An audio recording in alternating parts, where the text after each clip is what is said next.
and welcome back to another Gooner Gathering. We are back with a review show from the Leicester game. I'm excited to be here, and I'm Gooner Lee, as you all know, joined by the poshest man in sports entertainment once again, Posh Bertie, sir. How are you?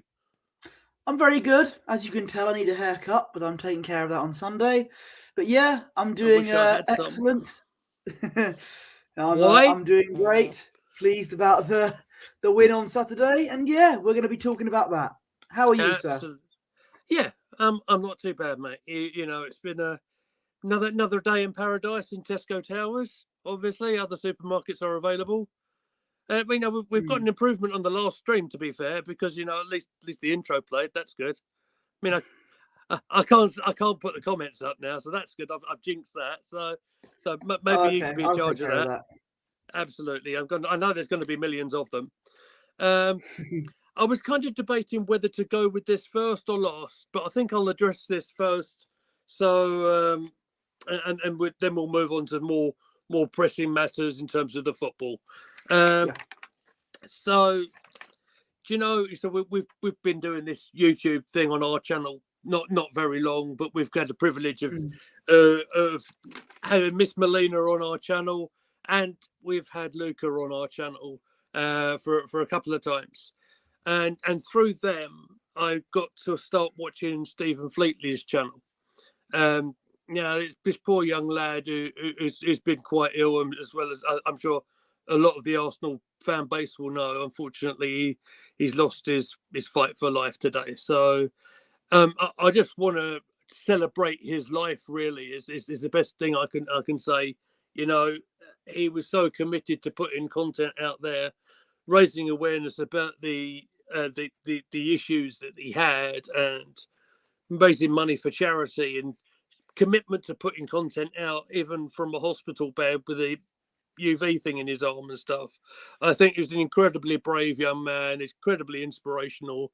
And I'm going to say he's going to be greatly missed by all of us.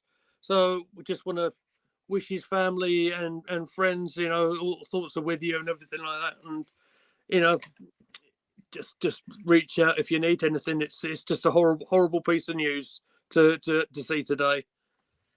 Yeah, absolutely. I didn't know Stephen personally. But obviously this is incredibly sad news, and I just hope Melina and Luca are doing okay. Because it's horrible news to hear, and yeah, I hope everything is okay for them. Yeah, exactly. So I suppose we are here to talk about the football, obviously. So we'll make a start. Obviously, another victory in the Midlands against a Leicester side, which has had its struggles all season. We'll start from the beginning, if you like. Would you like to put the team lineup on the banner? Because there was one change, I believe, and it would have been my boy Eddie Nketiah out of the side this time for Martinelli. Other than that, it was very much the same lineup as the previous one at Villa.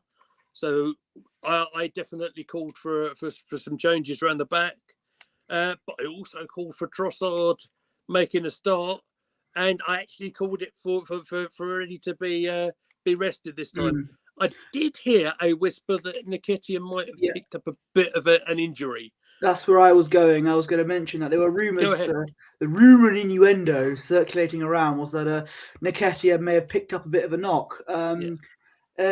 He came off the bench though at some point. He seemed to be fine. He played 20 minutes, I think. Yeah. Yeah. Okay. But yeah, it was good to see him on the bench anyway. And it wasn't a serious injury. And I did say he needed a bit of a rest, not because he was injured, but because he couldn't score to save his life. Really, couldn't he, old Nketiah? But I said that Trossard needed to be like up front, or Martinelli, and yes, that worked. And yeah. I'm pleased that Nketiah is not injured. I'm not wishing any injuries on him. That'd be horrible. But I think if he picked up a knock, then they were right to rest him. Good to see Partey come on off the bench as well in the last few minutes, which is very encouraging. Yeah, you're racing ahead there, mate. Oh, I'm very sorry. That's all right. Yeah. Oh, there's an echo as well. Have you got it on speakers?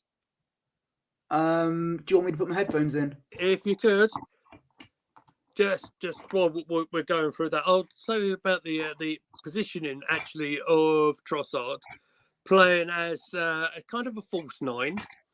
But a lot of interchanging with Martinelli, I thought was very interesting.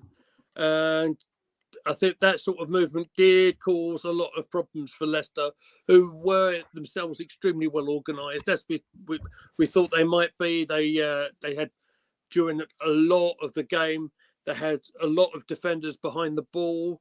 Obviously, it meant that Arsenal had the vast majority of the possession, 66% actually, as it goes, and made it quite frustrating in the first half.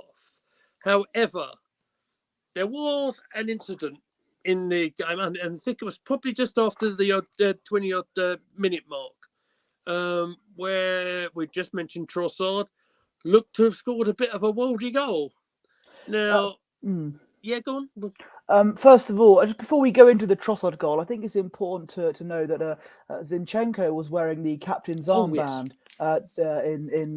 in the game, as obviously he is a Ukrainian player, and I think to mark the 1 year since the whole Russian-Ukrainian conflict, Zinchenko wore the captain's armband in tribute to Ukraine, which was a very nice touch. Good to see that happening, and so that was why he was wearing the captain's armband. So it's important to acknowledge that for a minute. But yeah, Trossard's goal. It was a goal. It was a very good effort as well from Trossard. Very good. But sadly, because I believe VAR thought that Ben White was going to foul a player, that means that it can't count. But if you rugby tackle Bukayo Saka, that's completely fine. But we'll get to that later on. I think it should have been 1-0. That's not me being a biased fan. I think it should have been, but as you know, VAR doesn't like it when Arsenal go in front, don't they? No, that's right. So I'll talk through it a little bit. It was Saka's corner that came out from that position. We seem to get a lot of Saka on the ball. This is how the goal against Chelsea came about. There's the goal against Brentford came about as well, where Saka takes it looking from the right-hand side of the pitch. The ball comes in. Ward, the goalkeeper, got a bit of a punch to it. The ball came towards Xhaka, who's laid it off. Tillemans just bought... Not Tillemans. Trossard. Sorry, I was looking at Tillemans' name. Trossard brought it down. He couldn't have hit it any sweeter and just banged into the net. I'm not even sure the goalkeeper would have seen that. Very good goal, regardless. Yeah. I mean, when Mr. Gary Lineker is saying on both on Match of the Day and on Twitter that, even as a Leicester fan, I have no idea why that was ruled out. And it kind of puts into doubt for me the whole idea of VAR being used. Yes, we're talking VAR again. I know, I'm sick of it too. Being used for this. There's the three words. It's that clear and obvious. Now, was there anything clear and obvious that, whether it be a foul by White on whatever, on the goalkeeper, did it look clear and obvious to you? In the immortal words of Daniel Bryan in 2012, no. It wasn't. It was. It didn't look like a foul at all. It was almost as if they were going to give it because they thought that Ben White was going to foul a player, but it didn't look like it at all. And personally, this is not me being biased. Honestly, this is me genuinely thinking that Trossard goal should have counted. But it's not the first time Arsenal have been let down by VAR again. It just seems to be a regular occurrence now. And there's another incident which we'll get to in a minute that just makes it even more even more stressful to deal with. Hendon Guna in the chat saying, good evening to you. Hello, welcome. Nice to have new people in. And if you are new to our channel, don't forget to do the 3 things. That's the like, the share, and of course the subscribe. Yes. The march to 100 is getting closer, Posh. Absolutely. We're up to 97 last time I checked. Yeah, it's gone up since the other day. We will get there, Sam. We will get there. And we will see you when we get there. But it's good to. It was very stressful the goal not being given. And like I said, there was another incident involving VAR that. I'm sure we'll get to that soon. But the Trossard goal should have counted. Yes, it should, definitely. Do you know, I probably should have mentioned the fact earlier that Tillemans' name sort of just caught my name as I was talking there, and Maddison were both were missing from the Leicester lineup, which means that we had less to worry about. That is plagiarism. That is his joke stolen from Fran. Imagine stealing other people's jokes. I would never ever do that in a million years. Or gimmicks, exactly, in a million years. No, exactly. That would be completely ridiculous. Someone said, "Well said, Bertie." Thank you. VAR let us down again against Leicester. Should have stood. Ward actually grabbed White's shirt when the corner ball came in, and Saka being rugby tackled in the box. We're going to get to that very soon. Well, I think that's probably. Let's see where we're up to. So we've got that. There was another incident before that, wasn't there? And that was Kalichi Iheanacho, who's been playing regularly for Leicester over the last couple of weeks. And this frustrates me as well. He managed to break clear of the defence. And he's managed to score a goal a yard and a half offside. Yeah, I don't know why. And when there's such a clear, it's that word again. It's that clear offside. Why the flags don't go up? I mean, there can be incidents when things are very debatable. For example, I mean, we're not going to go into it because this is an Arsenal channel, really. But look at the United game yesterday in the final, where the opening goal, Christian put the light for the lines for the offside, for example, when it's a situation as close as that, and then we don't even see the lines. Much like the Lee Mason incident back in a couple of weeks ago. Sorry. Goosebumps just shivered there for me. I know. It's just little things like that sort of gnaw at me inside, and it just makes me overthink things too much, But your thoughts on this when someone's so clearly obvious offside, yet the flag's not going up? Do you understand it? Do you get it? Because I don't. Maybe it's me being old.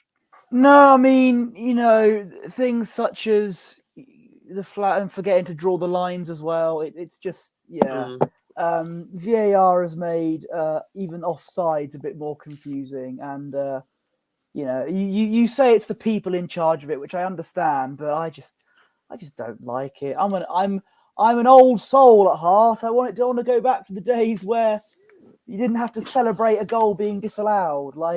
It's... It's a nightmare, isn't it? Because you want to act impulsively, and then especially when we do things like we do on the lives, and you don't want to be out. He's being a bit daft. Who was that? Who was that name? Stacey Darton. Oh, okay. Hello there. Nice to see you. Welcome in. Right. So, I think the next incident I have got written down was the Saka rugby tackle, if you like. Yeah. Would you like to go through that one for us and tell us what happened here? It's obvious, really. It's clear and obvious, as you said. If an Arsenal defender looks like he's going to foul a Leicester player, that's not on. That's unacceptable. But when a Leicester player rugby tackles Bukayo Saka, that's fine. That's completely fine. That's obvious. That's what the rules are. Right. You know, I'm surprised people haven't understood that yet. It's I don't know. Yeah, but look, to be fair, when I heard that, I wasn't surprised in the slightest, really, because it's a typical thing that happens to us. I think it should have been a penalty. I think. Yeah. What else more can you say about that? Who knows, He mate? was yeah. It was. Do you know? I'm just realising something. Just Leicester looking at the defender screen thought he here. was playing in the Six Nations. I'm feeling a little bit of a height difference here. Just look at the screen. So you're way up there. Wait. Oh my. There we go. I'm feeling a little bit more at ease now. Is that better, everybody? That's better, isn't it? So yeah. So just a bit of clarification, because I have got a name written down here. Harry Suter with the Six Nations like tackle, which for me definitely had more of a physical sort of contact than anyone would have had during Trossard's goal. But as Porsche quite rightly says, because it was in the Leicester penalty area, it wasn't given. So and because it was an Arsenal player, if it was a Liverpool player or a Man City player, point to the spot. There you are. Straight away, or go to VAR and then they say, it's for Liverpool, so we'll give it. Right? That's how it works, isn't it? I was to Liverpool, go to VAR. For other teams, it'll be straight away point to the spot. That's Do you know what, mate? We're going to come across as a couple of people who are having a whinge about VAR here. Oh my! That's all I do nowadays. Right. I know. I quite like the old days, to be fair, the old days. But there you go. Never mind.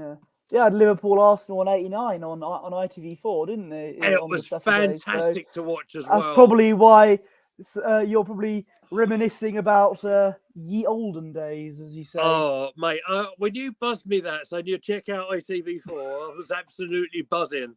And you know, it's so good. I know we're way off topic all of a sudden, but when ITV put out the old big match shows like that in pretty much the entirety, I think they put it on for about an hour, especially for a new generation to actually see. I think that's so much fun to watch, and it's a little bit weird to watch as well, because especially when with the rule changes and everything. The pass back to the goalkeeper and everything, seeing that, it's just so weird to see.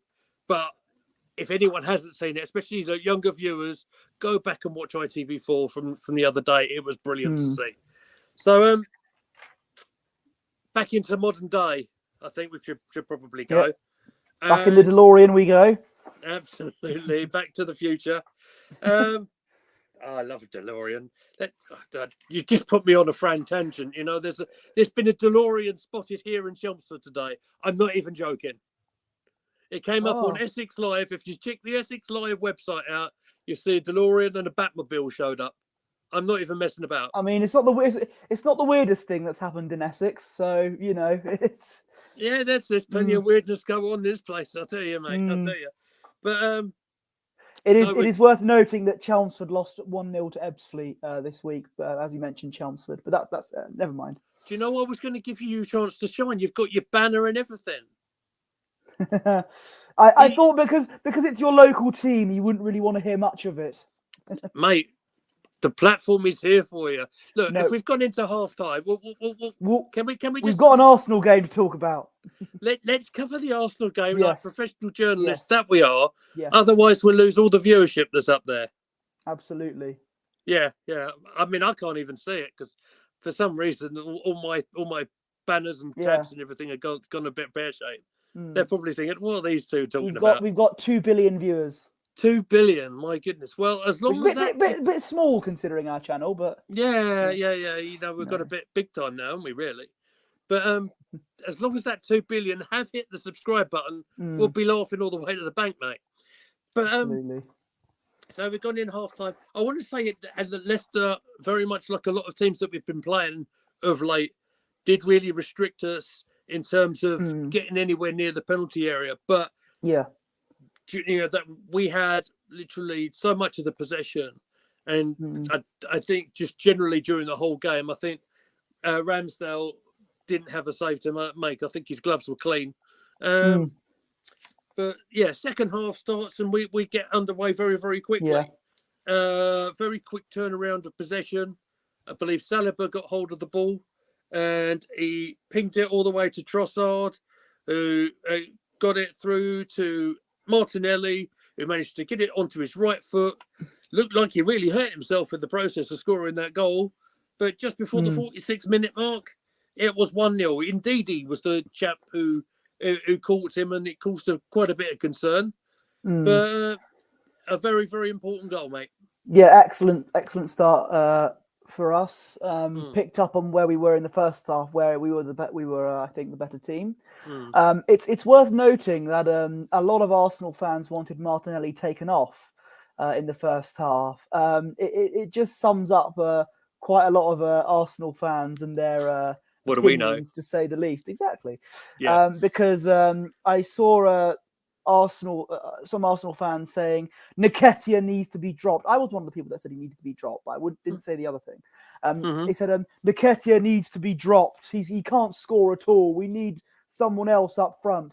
And then at halftime, get Nketiah on off for Martinelli. We need a goal scorer. We need a goal scorer. That's what I genuinely heard on Twitter once. Get Nketiah on. We need a goal scorer.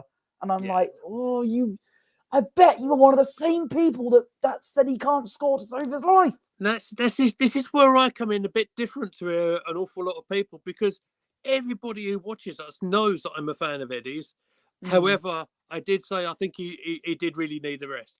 But we sort of move on a little bit from it, because I want to point out the movement in terms of having Trossard there.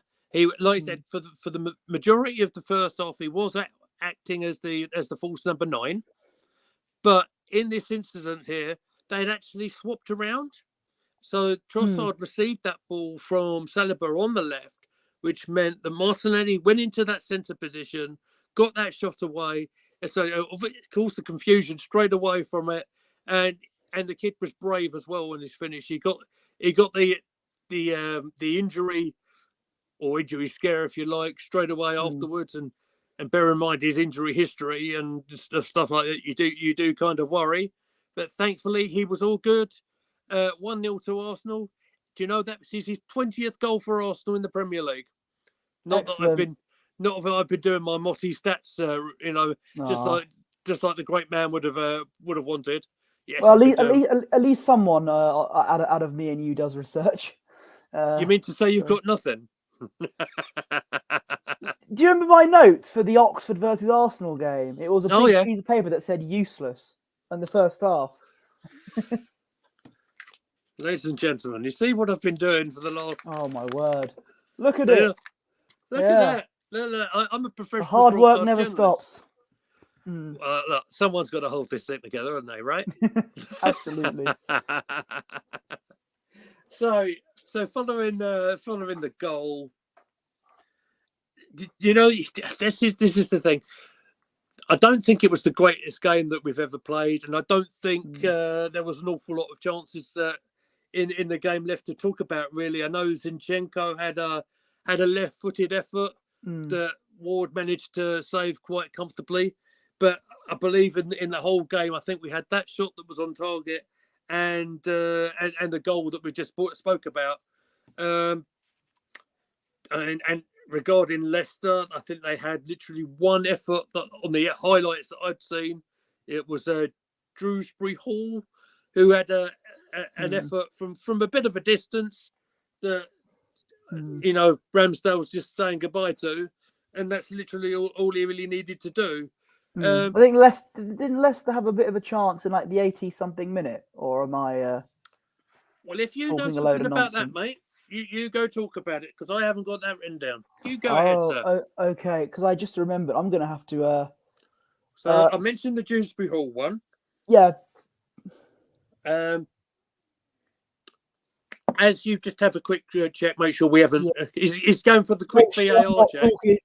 Talking a load of nonsense. Not more than I already do, anyway.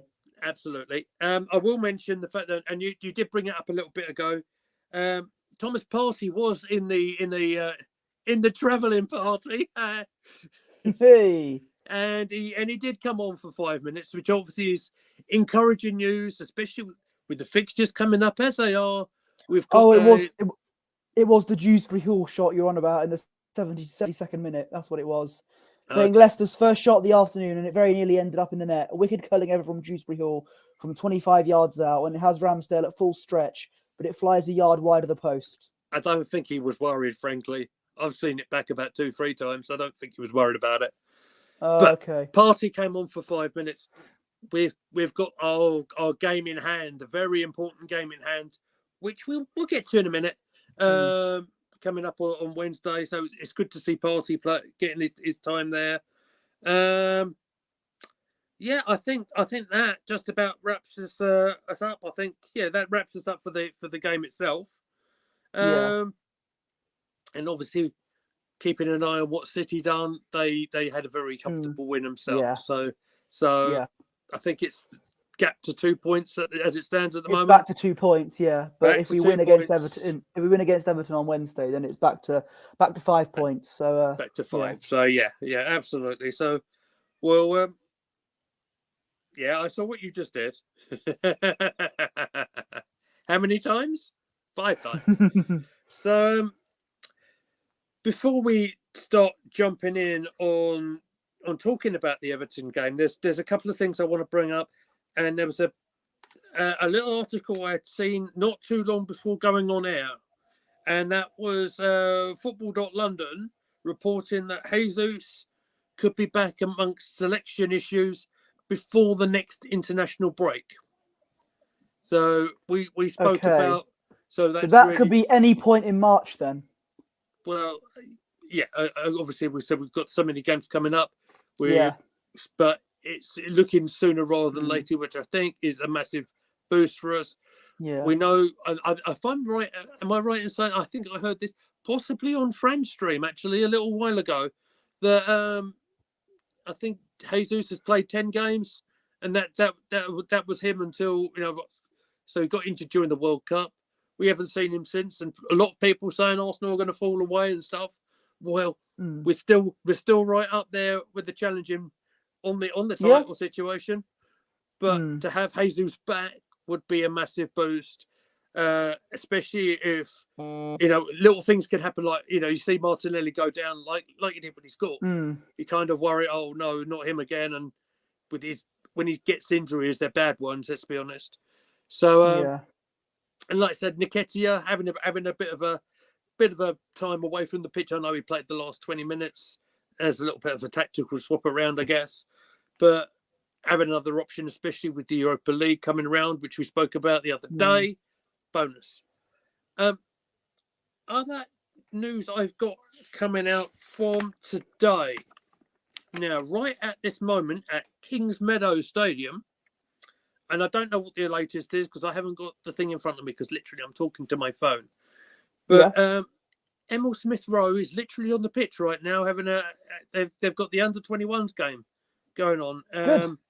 And Kiwior is playing as well, the centre half that we haven't seen on a first team pitch yet. Okay. So yeah, they're lining up against Chelsea tonight. So I don't know. It seems to me like if they're playing Monday night in the under-21s, it doesn't seem like they're in contention. I doubt for Wednesday. Does that seem quite a short turnaround to you? Yeah. Especially with the ESR. Yeah, I don't. I know I've thrown this one on you with no prep. He's playing today. No, I did know that there was an academy game happening and Emil Smith Rowe was playing in it. I did know that. I didn't expect to discuss it though. But I think I don't expect him to feature on Wednesday then if he's playing a good amount of time in the academy match. So I mean, he's not really had he's not really been on the pitch since he came back from injury. So no, he's not had a minute. I don't think. Yeah. Not yet. But, United, Wembley, Arsenal will not win anything. We will see about that, Red Devil. Welcome back. Congratulations yesterday, by the way. Yeah. But exactly. But yeah. we'll see about that. But yeah, it's a good. But I think it's good to see Smith Rowe getting some playing time in some capacity. I think, and good to see the new signing Kivior doing getting some game time as well. Exactly. Yeah, exactly. All right. So, what I kind of thought about talking about before I discovered this Smith Rowe news that he was playing tonight was just thinking about how Everton play and how Everton did play at Goodison when we lost to them in Dyche's first game.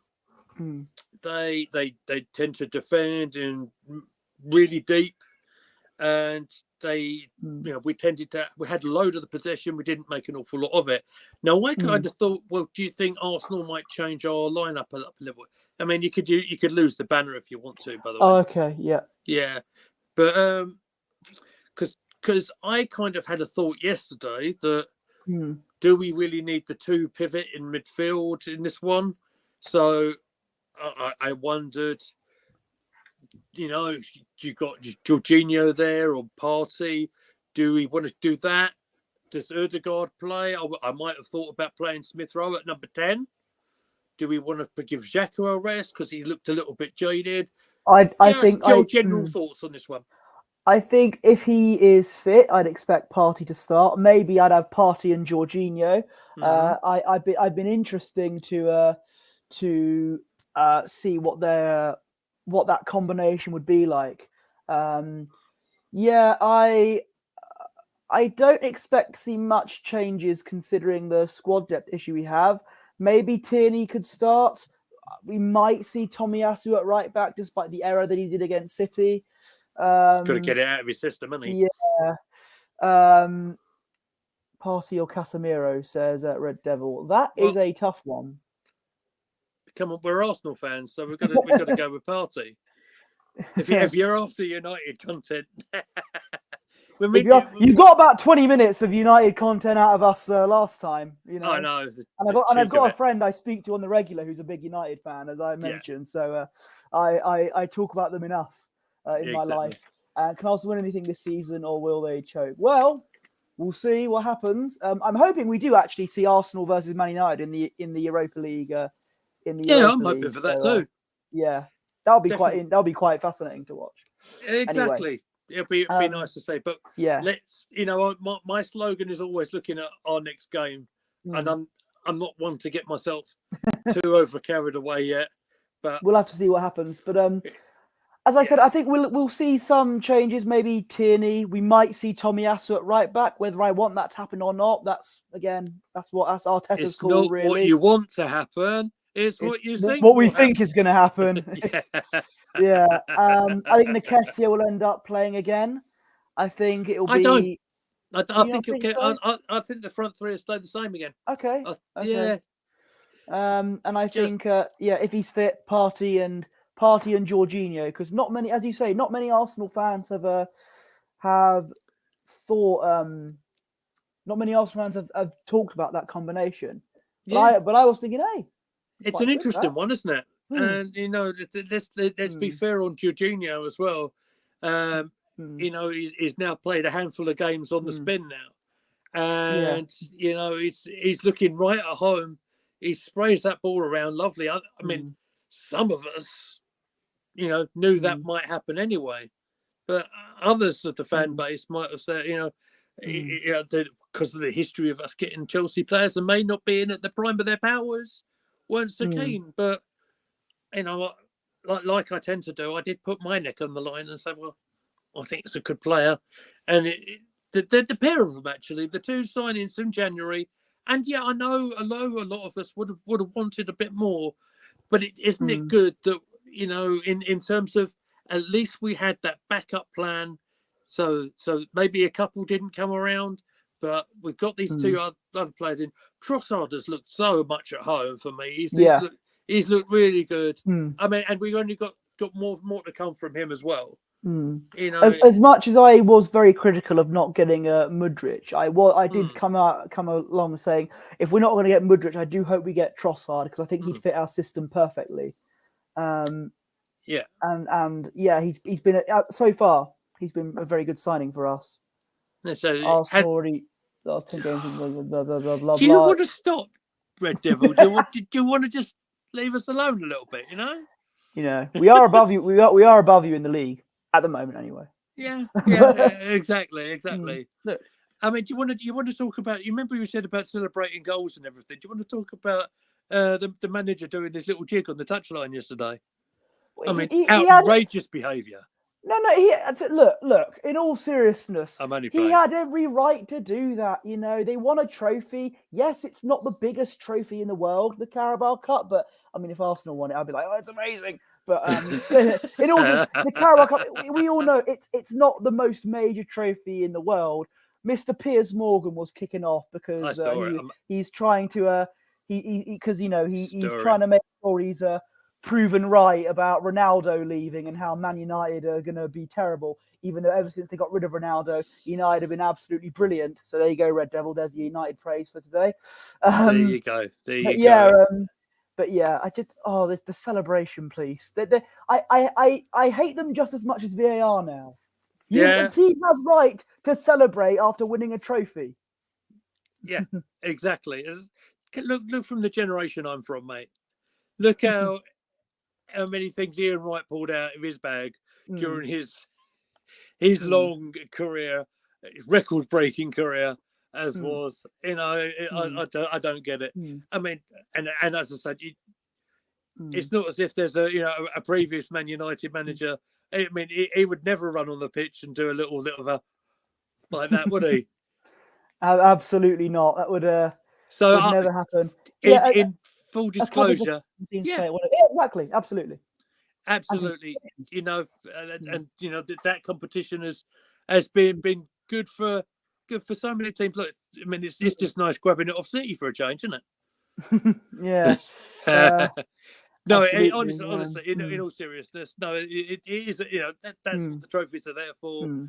It's always nice to pick up a bit of silverware before the proper stuff gets picked up. I'm only playing. I'm only winding you up.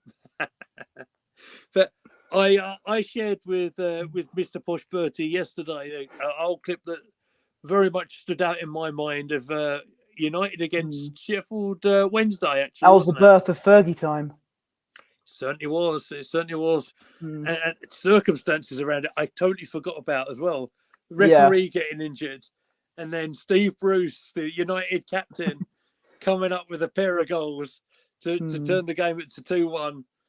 That's where the proper manager celebrating on the touchline came about. Strasbourg Steve, good evening. Hello, good evening, sir. Steve. I know who that is. It's good to see you. I know you who there, that is mate. too. You appeared on. Did you appear on Fran's stream earlier? He may have done. Or is that another Steve I'm thinking about? I don't know. But good to see you. Good to see you, Steve. Fantastic. Yeah.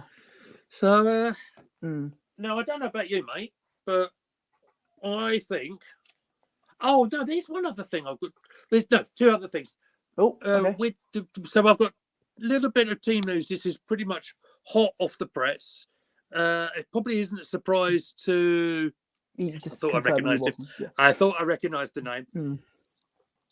Hot off the press that Calvert-Lewin is out of the game on Wednesday, according to Sean Dyche. So they'll probably continue with the Brighton forward, whose name actually escapes me at the moment. The one that's caused us many a problem in the past. Can you remember his name? No.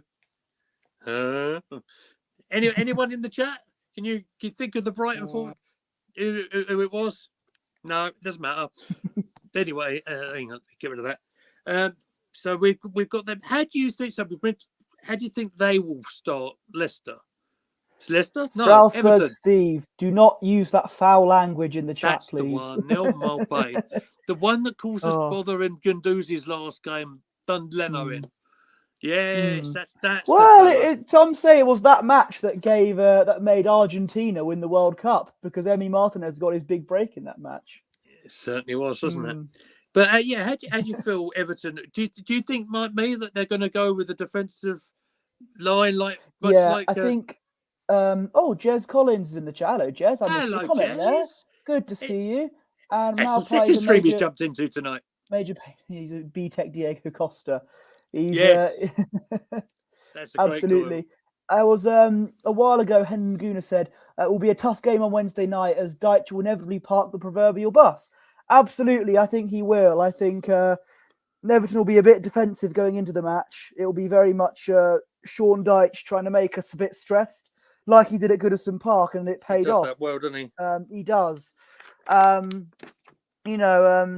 think Calvert-Lewin missing out was interesting. Maybe one Alex Iwobi might end up starting. Imagine. Well, maybe he can do what Emmy did the other day. Oh, please. Score against his old club in his own net. That would be nice, wouldn't it? No. Just call in, hello, mate. Yeah. That comment went on as quick as I could read it, mate. Now, I'm a little bit thrown because I've seen extra people come into the chat and I pretty much run out through my notes. Now, Red Devil's still in the chat, most likely. So, do you want to talk a little bit about the cup final from yesterday? I will, but Deitch will rely on that physicality and power in the midfield three. Yeah. Absolutely, 100% agree with you. We would need probably why we need Partey in the side for that one. Yeah, and we're definitely going to need to be careful in our defence a little bit more as well. We've said this like the other week when we played Villa. We were defensively we were a little bit all over the place. We were better against Leicester, but it does kind of worry me the physicality aspect of Everton. They did do us good and proper last time. You got something else? No, I agree with you there. It won't be an easy game to do, but I do think in terms of predictions, I think we'll win 2-1 or 2-0 maybe. 2-0 I'm going. 2-0, okay. Well, yes. do you know I'm going to go old school? I'm going to score it a 1-0 for a nice stressful game again. That's what I see happening. Yeah. But, shall we go over briefly about how I saw it as a very one-sided cup final was yesterday? I think he wants us to do it. I did watch it. Because those are two teams that have been very good this season, and it's fair to say defying a lot of expectations. So it'll be interesting to see what was going on, and I wanted to watch it. And I think in the first half Newcastle did start off quite well, but in the end Man United were the better team, and they won their first trophy since 2017, I think, when they won the Europa League. That was when Mourinho was the manager. There you go. And United could still win a treble, perhaps, but that we might put it to bed when the Europa League final happens, and we beat Man United in the final. We said it the other day, didn't we? That United have showed some really good form, especially Rashford. 2-0 to Arsenal. Yeah, that sounds good to me, Jess. I like the confidence. Hello, Craig. Hello, Craig. I like the confidence and another nil that we're going to get after the shambles that was at Villa Park. But you never know. Oh, hey, problem with Everton. They barely score. Only 2 times this year in all competitions. 27. If Everton scored twice, Arsenal win 1-0, says Strasbourg. Steve. Yes, like the sound of that. Like the sound of that a lot. Before Villa got the penalty against Everton on Saturday, Everton had come some great chances, just could not convert. Yeah, it's not going to be an easy game, as I said. I think Everton are a good team. I did say they will improve under Sean Dyche, the manager. Sean Dyche. Yeah, but exterminate. That's it. Gracie May's in the chat now. Hello. Oh my Everyone goodness, is coming in. I take it Fran's stream is that's where everyone's coming from, I think. Maybe. I don't know if she's still live or not. Wow. And Niall Kane is here as well. Yeah, a lot of people are coming in. Goodness me. Like a Twitch raid. It is, isn't it? Scary times. 3 away from 100. Exactly. Come on. So if any of you are in the chat and haven't subscribed, we are on the road to 100 subscribers. Please we're going to raise that Please the algorithm. Acknowledge the crowd at the Oval. Get the big century up. That's what we want. That's what we want. Yeah. Fran's laptop died, so the stream ended. Oh, wow. Oh, no. Rookie Where's error. the Chargers? Devon, get the Chargers. Yeah. Patrick. Oh wow. Okay. Oh Well, I mean, no. you know, it's mean, it's worth noting that I have a charger here charging my laptop. You know. Do you know what? I'm taking the risk because I've been at work today. I've been back from the hospital. I came in, and my phone's not running 100% anyway. So I didn't quite see Gracie Main's comment, but she said fine. just saw that we were live. All right, very nice of her to jump in as well. Yeah, so. I agree. And yeah, Loris Karius, man of the match for Newcastle. Who'd have thought it? I thought he definitely improved from the Champions League final. Then he did have a good game, actually. In fairness to him, you know, he couldn't really put any finger blame on anything that went down for the United goals. It said that the only major fault I'd have personally is with the offside call that wasn't given for certainly the Casemiro goal. Remind me who scored the second. Someone borrow Edu's charger. What's Edu having a sangria somewhere? Oh yeah, with his daughter. And Gracie May says, "I'm just doing my schoolwork whilst listening." Excellent. And guys, reply. Oh, this one. The fact is, Man United just played Barcelona 2 days ago. Newcastle were rested and trained. United still got it, but they were tired zombies in the second half. They were defending to their teeth. Yeah, I suppose. And I think Newcastle did do all right. I think they did play well, but I think at the end of the day, you managed to win a trophy for the first time in 6 years now. So, and Ten Hag's doing brilliantly for you. You are, and as an Arsenal fan, I have no problem with praising other teams when it's blatantly obvious he's taking you in the right direction. Absolutely agree with that. I mean, it's just yes, go on. If you got more. Oh, hello. She's plugged it in again. Look, it's good to have you in, Fran. So it's funny because we're trying to wrap up, and everyone's jumping in. Everyone's in the chat now. Everyone. I know. I mean, we could start talking wrestling again if you like. It's an invasion. No kidding. My laptop charge just seemed to break. Oh no, Fran. Oh well. She just broke. Oh no. God, you find your charger. She's getting some stickies, old Fran. Oh boy, it's poor old Fran. Yeah, by the way, if you haven't seen her, can I just plug her just for a second? Yeah. Because she put a wonderful TikTok video out, Vivian Miedemar, and the drawing of her on her TikTok. Definitely give her a watch on that, and make sure you check her shop out at goalartzone.com, as she memorably put it. As the name is down there. Absolutely, give her a hand. Make sure you subscribe to her channel as well. She's awesome and had a lot of fun on her stream earlier on. So, Posh, what do we do now, mate? You got any plans? I'm always here to rub some salt in Arsenal fans' wound. Could you remind us what the score was in January when we played you? I believe. I believe. Eddie Nketiah, of all people, the man who can't score goals at all, scored 2 goals against you. So we ended up winning. So we were there. We were. And you could watch that. And that Nketiah second goal to make it 3-2 was the most iconic moment in Gooner Gathering history so far. It was very good. It's in a YouTube short as well. It is. Go and check that out. We do live match reactions when we can. We do the pre-matches, we do the post-matches, we do a whole lot of nonsense, and that's basically what we're about, isn't it? Absolutely. Fran's artwork is incredible. Absolutely, I agree. Apparently she does some singing as well. Thank God Casemiro was suspended, and still we hit 2 goals. That was a bit of a miss for you on that game. You did miss Casemiro in that game. I will say that. Got himself sent off, should he really? No. What did I miss? What have you guys chatted about? We talked about the Leicester match. We had a bit chat about the Everton match, and we've got a bunch of people. We've got 11 people in the chat now. Are you kidding me? That is a record. Well, I tell you what. Look, do you want to carry on going for a bit? Yeah, absolutely. Have you got anything to mention? Well, let's think. off the top of my head, wasn't the tie sorted out for the Europa League come out today?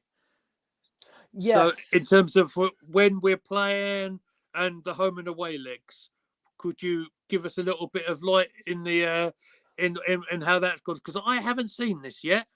Okay, so it'll be in 2 weeks. It'll be next week, I think. Next week on Thursday, we are away from home in the first leg, and the second leg is at the Emirates. On this account now, as my PC's buffering. Well, good to see you still here, Jez. And you're not the only person that that has technology issues, Jez. Don't worry, as Fran is there. Just so we are you know, away Bosch, from. I've just put the link in the chat for StreamYards. If anyone wants to jump in and have a little chat just about anything and everything, all you'll need to do is add them on the. Well, I can add them in. But anyone wants to have a little chat about Fran, if you can get in on your phone, if possible, it'll be good to see you. But that didn't in take there. long. Ah, Strasbourg Steve is here. Hello. Hey. What's going on? Nice to meet y'all. What's going on? This is your debut on this channel. Yes, it is. Cheers to that. Thanks for having me on. It's an absolute pleasure. So, how did you think? No, as I was going to get set up for here, you were talking to our dear Fran about the cup final. I know it may be a little bit painful for you to talk about. But how did you think it goes? And by the way, we love your disco lights. Thanks. Yeah. Well, just mixing it up a bit, making it more colorful, man. Hello, Fran. There's Fran. Jeez. How are we, mate? Oh, she's fallen on the side and everything. I just wanted to say a quick hello. I won't stay on for long. I had such a nightmare. My laptop's broken. I couldn't even turn off the end of my stream, and it's karma for accidentally double booking. Sorry. You're good, mate. Don't worry. This is all fun and games. But hey, I just want to say good on you for jumping on and doing your own thing as well, mate. Proud of you. Fuad's here. Fuad, the link's in the chat if you want to join him. I'm a little bit shattered, so I may just remain in the chat for a bit, but I wanted to come on. That's cool. I mean, some of us have been on the go since about 5 o'clock this morning, mate. Oh. I know. I mean, hence me HD blimmin' rings under my eyes. You look fine. You look beautiful. Don't worry. Oh, we look even more glamorous now you're here, mate. But we were talking to Strasbourg Steve's cup final. Your thoughts on how the Geordies played? Were you just your views in general? How did you think it went? Like I said, man, in the comments, the experience for Manchester United showed up in the perfect moments, right? Casemiro, 5-time Champions League winner. He's won anything and everything you could imagine with Real Madrid. The experience showed, pops up in that moment, and then the 6 minutes we conceded 2 goals, and then once the second goal went in, I'm like, God damn, I think that's game, because it was a carbon copy. I don't know if you guys watched when we played Liverpool on the previous Saturday, and it was like the same. It was a nearly identical game for me. We started off the game well, but we didn't score, and then the game fizzled out a bit, and then we go on to concede, and then we go on to concede again in quick succession. So that's the problem, and that's what I'm pissed about, because I'm like, I could forgive if it happens once, but then get it out of your system in the Liverpool game. Why is that happening in a cup final? Like, frustrating, really, really frustrating. But again, the experience for Manchester United showed, unfortunately for us. So we played okay. It's just a final third. It's just a final third, really. I think we need upgrades on the wing, to be honest, and that sub from Ten Hag, because Alain Saint-Maximin was having a decent first half, but then Diogo Dalot got subbed off because he was getting skinned a few times, and Wan-Bissaka just came on and didn't allow Maxi to do anything. That is what a brilliant manager does. And think about it also like this. Dallo must have been pissed. It's a cup final, and he's getting. He wasn't a booking though, wasn't he? Yeah, but you'd think as a player you'd be disappointed regardless of getting subbed off in a cup final. And at the end, he's hugging him. At the end, it's all good. And so not only is Ten Hag, the discipline, he's is a disciplinarian. Under Solskjaer, it was a free for all. It was like a pub team. They're acting like a pub team, And now, albeit the owners are still there, so it's not quite a serious football club yet. But on the pitch, they're doing as much as they can. And Ten Hag is, the huge part of that success. And, it was disappointing. It really was. But Guna Gathering Royal Rumble is happening. Hello. What's happening, lads? Welcome in, Brits. How are you, mate? I'm good. Steve, remember what I told you a few weeks back? When you played against us, that defensive football doesn't help anyone in finals. You got to learn how to score goals. We didn't play defensive, though, Prince Fouad, bro. You're not used to playing attacking football. We played attacking. Yeah, but you're not used to playing it. When you play the big boys, every time with this, Steve, every time you play the big boys, like I told you, when Newcastle plays Man City, pack the bus. Yeah, when we play the big teams, we're more defensive. But you go defensive. At home, we've had 70%. Yeah, but that's home. But when you go to places, you weren't at home though. You were at Wembley. Exactly. I'm talking in the Premier League this year. No, but I'm saying, Steve, you got to learn how to come out. See the problem with Eddie Howe and Newcastle? You have to learn to come out against the big teams. Because when you come out against the big teams, you find the habit of finding a way. But when you just defend, once you score, you don't find another way. It's like yesterday when you were attacking, every time you were bombing up in a run, you were in the final third, you didn't know what to do. You come unstuck every time. But if Eddie Howe would have played that like attacking football against the big teams in the Premier League, and even though you lost, another time you'll find that way. But if you keep playing back, because scoring you goals wins you finals, not defending. But it's a balance thing, isn't it? But because I think in a final you got to get there though. Defensively, but don't get beat up, because if you get, let me tell you something about Newcastle. If you get Champions League football next season, you have the right players coming through the door, and then you can attract the right man. Like listen, football is hard. Tuchel to Chelsea to Newcastle. It seems it's going to happen in the summer. No chance. No chance. I'm telling you. No chance in hell. No. And I wouldn't want Tuchel.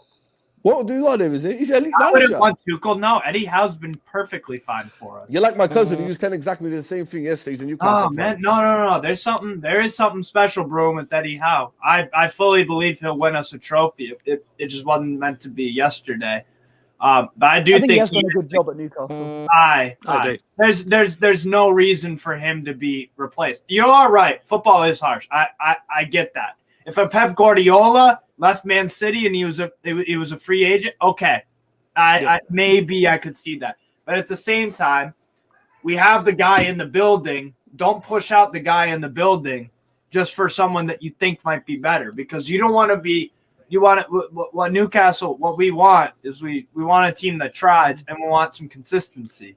That's what we're getting from the owners. That's what we're getting from recruitment and all that good stuff. So, for me, we're on the right track. Absolutely.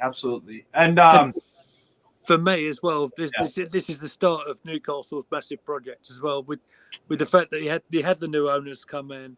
They are. I mean, they started in very soon in that window with the signing of Bruno and the likes. You're going to be Trippier as well. Same window as Bruno and Dan. They've been immense. Yeah, absolutely, and they're only going to get better and better. I think they're trying to sort of get into the idea of, that getting back into that sort of top tier of the Premier League, like European football.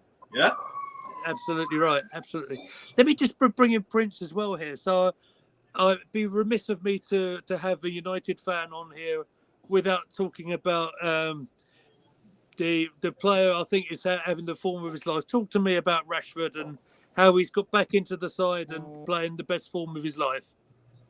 I'm not a Wolfer, bro. I hate my United, bro. I'm an Arsenal fan, bro. It's Arsenal. I was going to say. I can't stand Man United, bro. But Rashford's having a good season. Yes, my bad. It'll come. That's all right, bro. It'll come to an end, bro. All good things come to an end, don't it? Yeah, they'll have his fun. Wait, whoa. So you're saying Nketiah is better than Rashford? Nketiah? Are you saying Nketiah is better than Rashford? Is that no, I'm saying they're the same level, bro. You think they're the same level? You're damn right. What? You're having us on. No, bro, but No. this isn't just a fight Same level, bro. for Rashford, though. No, listen. When they had the It's water a big and long pan, if it is. Listen. When they had the water in Emirates, just remember the name. I told my Man United friends, I was live with him on Instagram and I said to every Man United fan, when Man United come to the Emirates, that is Nketiah's level. And Nketiah is going to score 2 goals past you. And exactly what I predicted happened. It's just the consistency with Nketiah. It's just Rashford this season has been better than him. He's been consistent. Really, truly, bro. Besides this season, Rashford haven't been a world beater. It's only this season. There's not many forwards in Europe that have as many goals or is playing as well as him. No. This season he's on form. I'll be honest with you. I can't take away nothing. I'll give him credit when it's due. He's been amazing this season. To be honest with you, but then you got to understand your striker.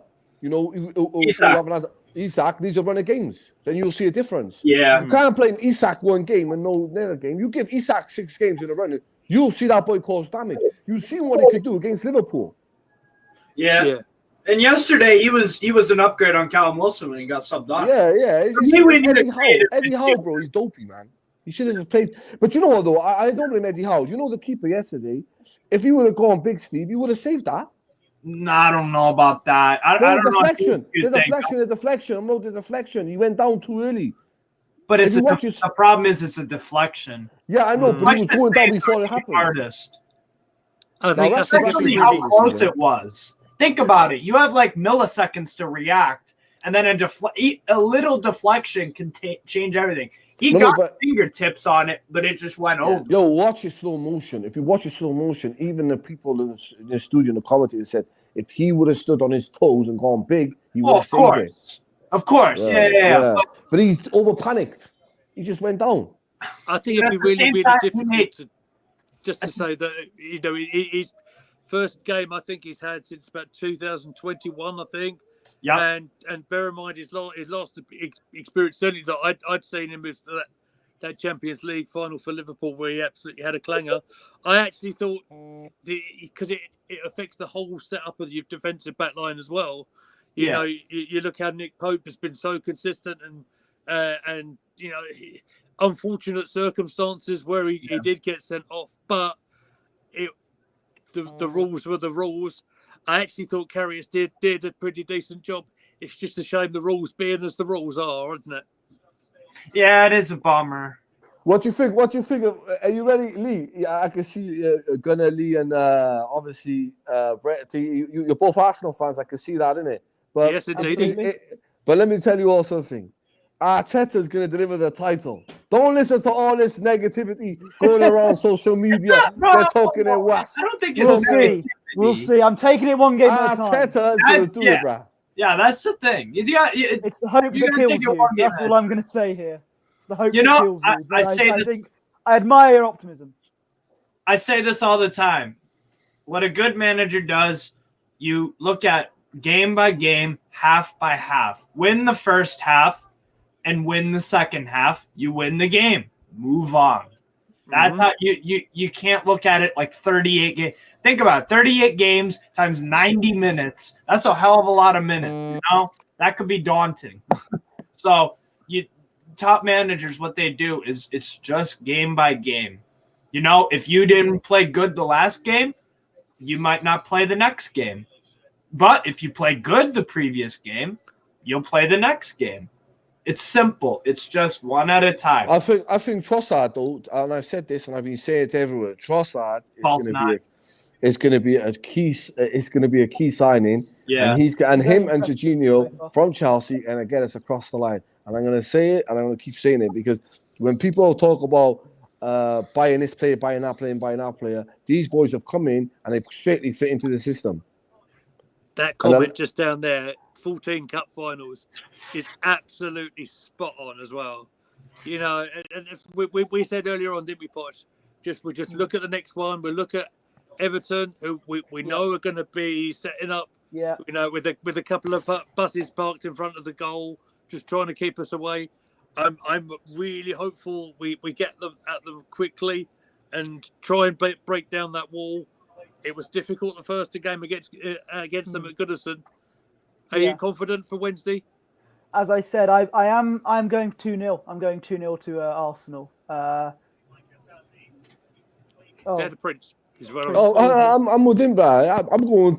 I feel it was 2-3-0. I think Arsenal are going to give them a beating of a lifetime. And you know what? I hope we give them a beating of a lifetime and they go on a bad run and say, go back where you belong in the Championship. I agree. Bro, I despise Everton. I despise them. Genuinely. Their fans, whenever they come up to Newcastle, they always like to, bro. Pickford, that freaking that Sunderland scum, bro.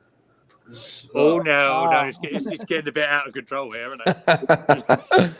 I don't like little dino arms. But Steve, yes, because you know what, Steve, in a way though, Steve, I might feel better is even though you never won the cup yesterday, right?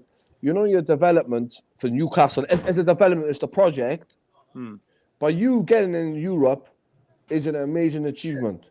Do you know what I mean? So and the thing is, what really yesterday? What was the difference? I think what was the difference was it was Varane, and like you said, Casemiro. Them two players made and Temag, but them two players made a big difference because and Martinez because they're so used to being in finals, the World Cup winners, you know, and I think that they just went in it as a normal game.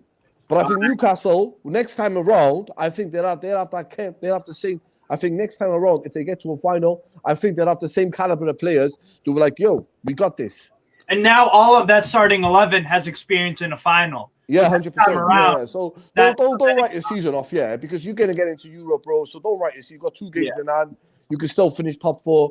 Right. So it ain't the end of the era for Newcastle. It was just a bad day in the office. Right. Don't let you go like I know with some of the Arsenal fans, they're negative and they're not. This is something that Newcastle's experience, and next time they'll have the right players to win it. And I think you win something big next year. You could tell there's a project being made. It's a process. It's a process. The goal for me this year was, I said at the beginning of the year, 7th place, and I thought we'd win the FA Cup. I was close because I said a domestic cup. We were 90 minutes away and 2 goals away from that. So close. I think 7th might be, achievable. For me. This game against Manchester City, some people might be like, oh, shit, that's not a good game to have. This is the perfect game. I could not handpick a better game because this will show me what the manager's made of. This will show me what the players are made of. This will show a lot of things. We just lost a cup final. Are you going to pick yourselves up, or are you going to go heads down and get steamrolled by Man City? This will show me a lot about the it's an important game for us as well because it depends what the gap's going to be like in the league. So it's significant to both of us. But for me, I couldn't have handpicked a better game, to be honest, because going up against like I said, defending champs, you're away from home. Show me what you're made of. Show me what you're made of. It was disappointing 6 days ago. It's not about getting knocked down. You see that all the time in UFC or boxing. It's not about getting knocked down. Or the wrestling. It's about how you get up. It's about how you nip up like Shawn Michaels. But it's just to sign on. I haven't got the fixture list in front of me. Is it Newcastle at home or away? Away, Man City, which makes it even tougher. Right? Again, I'm not looking at this like a scared little puppy. Oh, I'm so scared of going away to Man City. No. This is this will show me what the manager and players are made of. We'll just lure them into a bit of a false sense of security, hit them on the break like Spurs did it. Brentford did it. Everton got a point. Look how well they did against us. We said we covered the game at the Emirates when we were on this channel. Right. They were so. It was a very stressful game to cover. I'll tell you that now. they were so frustrating for us. So there's absolutely no reason why they shouldn't go up with some confidence. Plus, you'll have your number 1 goalkeeper back, I believe, right? No, he's suspended for. He's It's still straight, suspended for that straight as red. well. Straight red. And for me, So- Karius plays over Dubravka. No, I think straight Karius- red's 1 game suspension, isn't it? No, it's 3 because it's a straight red, right? I saw straight red. I saw this No, 1 that game doesn't mean- suspension. We'll I think need it's to yellow. I clarify think that. Let me look I it think- up. I'll look it up on the Premier League app. I'll look. Yeah, I- probably FPL is probably the best place to go. Yeah, I swore this 1 league suspension. I think it's I think yellow. your 3 match is for a violent conduct, and that wasn't violent conduct. Oh, okay. You might be right on that. Let me see. Yeah, I swear he's back. It'll He's back. show me. So squads. It'll show me injuries and all that and suspension. Yeah. Tension in the chat, yeah. I think Karius did prove the doubters wrong, though. Despite conceding, I think he did do a. Yeah, He did give him do- credit. He made Quite a 4 decent shift. excellent saves. That's the Yeah. thing. He made 4 excellent saves, and for a Yeah. guy who hasn't played a professional game in 2 years, I Right. couldn't Wow, have asked yeah. for more. I couldn't have asked for more because, and even let's say even if Pope was in goal and made the save, Yeah. are we scoring in that game? United No, was they so stopped good, with weren't what they? we To be fair saw. to them. Based off of what we saw, we were toothless in the final third. Yeah. So even we lose 1-0 if Nick Pope's in goal for me. So yeah, Karius did not cost us the game. Least of the problems. So Yeah, I agree. yeah. Don't worry, I'll be supporting Newcastle Saturday. Don't worry. I think we all will be. Again. And down the tune. I think we've Two got times Bournemouth, if I remember right. Yes, you got We're Bournemouth. home to Bournemouth, which should be a winnable game, surely, hopefully. One game at a time, Bosch. One game I at know a that's time, what I'm doing, 1 game at a time. But, but yeah, I think we will Yeah. have to wrap this up pretty soon, by the way. Yeah. guys. So I've got to have my dinner very soon. Just No wanted to worries. check on the what is the situation with Pope? I'm trying to find it. They didn't say anything on the Premier League app, so maybe.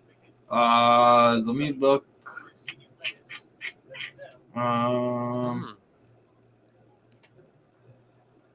It doesn't say. Oh, I guess you're right, Prince Fawad, because it doesn't say. It says we have a few other injuries. Yeah. Yeah, he should be available. He should be available for Man City, bro. I swear down. I think I hope so. straight red is 1 game. A yellow and red is 3 games. Mm-hmm. I think you're right Bless about. you, I didn't even consider the. I thought He's back for Man City game. Red, but you're right, the violent conduct part of it. Yeah, he's back for the Man City game. I think he's back. But anyway, I'm gonna go and eat my thing, and it's been nice jumping on. And hopefully, I'll jump on if I see you and Peter. I'll do more appearances. Do you want to give your Thank channel you very a shout much. out, mate? Yeah, you can find me at Prince Fuad TV and on Instagram, Prince Fuad. And Steve, we'll collaborate soon. Me and Steve will do we'll do a special thing about Newcastle, about Aspilier and Albert and all the old legends. What a team! What a team that was. David Jalona. I used to watch it. It makes me sick back in the day. Laurent Robert, Woodgate, they had a wicked team back then. But I'm going to see you off anyway, people. It's been nice meeting you all, and enjoy your evening. Thanks for lads. jumping on. Much appreciated. Anytime, See you, bro. Prince. Anytime. Nice one, lads. Thanks, mate. Nice one, lads. Right. So I think as we are going to wrap things up because I have food to eat very shortly, and I have another very early start with my family tomorrow morning. So, Steve, do you want to give your channel a shout out and everything, mate, for people who wants to see you? Sure, yeah. It's Strasbourg Steve on YouTube. I'll be doing a watch along probably tomorrow of whatever European game interests me the most. I think FA Cup's also on too. I love the FA Cup, so might do one of them. So yeah, that's my channel really. Strasbourg Steve, and then on Twitter it's Stove STOVE Mahala MACHALA on Twitter. Fantastic. Thank you so much. And what's the Gunnar Lee Meads? Is that Instagram, Twitter? Gunnar Lee Meads is my my Twitter name. Nice. And it's also my Twitch name as well. I think I follow you, so you should be able to find me. We have at Posh Bertie here as well. Yeah. We are that at is Gooner Gathering. Yeah. will say this as well before we head off air. Anyone who wants to give us a message or tweet us a Gooner Gathering if you're interested to jump on one of our shows, and we'll make it happen for you. So I think we've got some more comments in there as well. Here, it's our Fran. Nice one, guys. You're so knowledgeable. Sorry you have to miss it. Chat soon. Go on, you Gunners. Fran, just get your computer sorted out. Keep up your wonderful work. I'll catch up with you as soon as I can. And I think from all of us here at Gooner Gathering, it's a good evening from all of us. And we'll catch you again soon. All right. Cheers, everyone, for watching. Have a good night. Bye-bye. Peace.